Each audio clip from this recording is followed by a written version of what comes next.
Bem-vindo ao podcast da Escola Bíblica Dominical da Igreja Assembleia de Deus o Precursor, em São José de Ribamar, Maranhão, Brasil.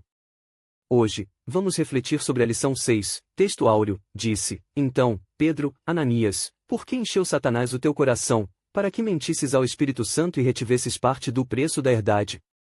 Atos capítulo 5, versículo 3, verdade prática, como toda forma de engano, a mentira é pecado. Devemos, pois, andar sempre na luz da verdade. Olá, bem-vindos à nossa conversa de hoje. Vamos mergulhar numa passagem bem conhecida, né? Atos dos Apóstolos, capítulo 5, versículos 1 a 11. Isso, a história de Ananias e Safira. Exato. E a gente está usando como base uma lição bíblica que foca justamente nisso, nessa ideia de uma igreja que não tolera a mentira, segundo essa interpretação. É uma narrativa bem impactante, sem dúvida. Muito. Temos esse casal, Ananias e Safira, da igreja lá do comecinho, eles vendem uma propriedade, até aí, tudo certo. Parecia uma coisa boa, né? Um ato de generosidade. Pois é. Mas o problema é quando eles entregam o dinheiro. Eles falam que é o valor total, mas não era. Eles seguraram uma parte. E a consequência que o texto descreve, e que a nossa fonte aqui enfatiza bastante, é drástica. Fatal mesmo. Vamos ver como o material interpreta isso. Exato. A lição que a gente está olhando posiciona essa história como um aviso sério. Fala de cobiça, de querer status, sabe?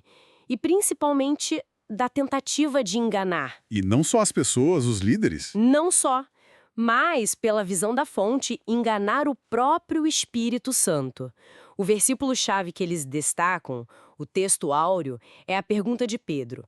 Ananias, por que encheu Satanás o teu coração para que mentisses ao Espírito Santo? Puxa, isso já dá o tom da gravidade da coisa, né? Com certeza, define a seriedade do ato ali. E tem a verdade prática na lição, né? Aquela aplicação para o dia a dia. Reforça isso. Mentira é pecado. O caminho é a verdade. Sim. E achei interessante como a fonte liga a mentira deles direto com a figura do diabo, chamado de pai da mentira, lá em João.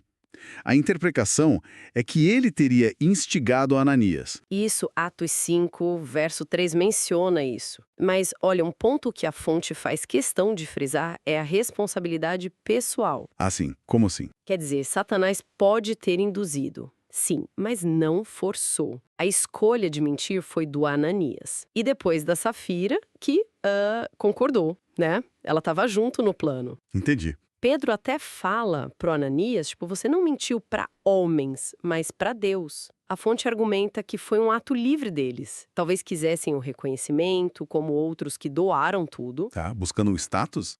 Talvez, mas ao mesmo tempo queriam ficar com a parte do dinheiro. Então, algo que podia ser bom virou pecado pela intenção errada, entende? Entendi. A responsabilidade final é deles, mesmo com a influência externa. E essa escolha Teve consequências pesadas. pesadíssimas. O texto de Atos descreve que os dois, primeiro ele, depois ela, caem mortos ali mesmo, na hora que são confrontados. Exato. Atos 5, versos 5 e 10. E a lição usa isso para dizer que mentir tem um preço alto, né?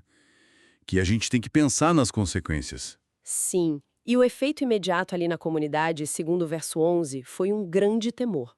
A palavra grega é phobos. Phobos, medo.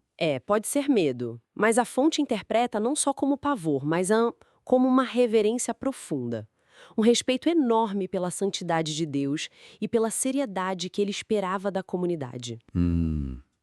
Faz sentido. Então esse julgamento teria servido para purificar, sabe? Para reforçar os padrões de integridade ali. E essa pureza interna, segundo a fonte argumenta, teria a ver com o poder que se manifestava ali? Exatamente. O material aponta que logo depois disso o texto continua no verso 12, falando de sinais e maravilhas feitos pelos apóstolos. Ah, interessante a conexão. A leitura que a fonte faz é essa. Uma igreja que leva o pecado a sério, que busca integridade, se torna, digamos, um canal mais eficaz para a ação de Deus. Entendi. E a lição conclui dizendo que, o julgamento de Ananias e Safira foi ali, na hora, visível. Mas que o juízo de Deus sobre a hipocrisia, sobre o pecado, é certo.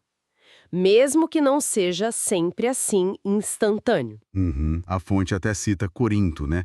As cartas de Paulo mostram que lá também teve consequência, quando a comunidade tolerou o pecado. O recado final é bem direto: não dá para enganar Deus. Então, resumindo o que a gente viu nessa fonte, o ponto forte é essa intolerância divina com a falsidade, com a mentira, especialmente dentro da comunidade de fé ali de Atos, né? Isso. A história deles vira quase um exemplo extremo, um símbolo da importância radical da integridade, da honestidade com Deus e com os outros. Exato. E para a gente pensar um pouco mais, a fonte traz uma coisa interessante lá de Efésios 6 e 11. Fala das ciladas do diabo. A palavra grega é metodeias. Metodeias. Parece método. Tem a mesma raiz. A sugestão é que a tentação para o engano, para essa falta de integridade, pode não ser um ataque de frente, sabe? Pode ser algo mais sutil, gradual, metódico mesmo. Faz sentido. Algo que vai minando aos poucos. Isso. Então, fica o chamado da fonte para a gente ficar atento, vigilante, para que pequenos desvios, pequenas concessões no pensamento não acabem crescendo e trazendo problemas sérios. É preciso resistir à tentação logo no começo, na ideia inicial. Um bom ponto para a gente refletir. Muito obrigado por essa análise. Eu que agradeço. É sempre bom examinar esses textos mais a fundo.